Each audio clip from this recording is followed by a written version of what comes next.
ভাই তোমার নাম কি? তোমার নাম কি? মিজান।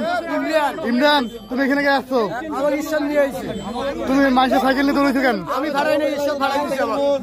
মানুষের সাইকেল নিয়ে তুমি দৌড়িলা? ভাই একটু কি হয়েছে বলবেন? সাইকেল চুরি করে পালাচ্ছিল, রানিং এর অবস্থা আমাকে আটকাই, মানে স্থানীয় জনগণ সহ সবাই মিলে ধরছে নাকি? এখান থেকে প্রায় সাইকেল হারায়।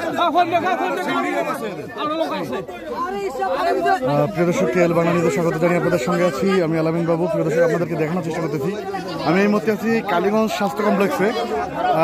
এখানে কালীগঞ্জ স্বাস্থ্য কমপ্লেক্সের বিভিন্ন জায়গা থেকে, কালীগঞ্জ উপজেলার 8টি ইউনিয়নের বিভিন্ন জায়গা থেকে লোকজন আসে এখানে চিকিৎসা নেওয়ার জন্য। কিন্তু তারা যেই যানজনে চড়ে আসে, বিশেষ করে সাইকেল, মোটরসাইকেল এবং রিক্সা সহ বিভিন্ন জায়গায়, আসলে এই জিনিসগুলো আসলে সম্ভবত বেশ কয়েকদিন থেকে চোরের একটি উৎপাত শুরু হয়ে গেছে। জিনিসগুলো চুরি হয়ে যাচ্ছে। তারই ধারাবাহিকতা আজকে একটি ছেলে একটা সাইকেল নিয়ে দৌড়িয়ে পালিয়ে যাওয়ার সময় স্থানীয় জনগণ তাকে কিন্তু আটক করে দিয়েছেন। একদম হাতে নাতে তাকে ধরে আটক করে দিয়েছেন। দেখতে পাচ্ছেন এই ছেলেটি কিন্তু কালীগঞ্জ স্বাস্থ্য কমপ্লেক্সে আজকে সাইকেল চুরি করতে যেয়ে হাতে নিয়ে ধরা পড়ছে।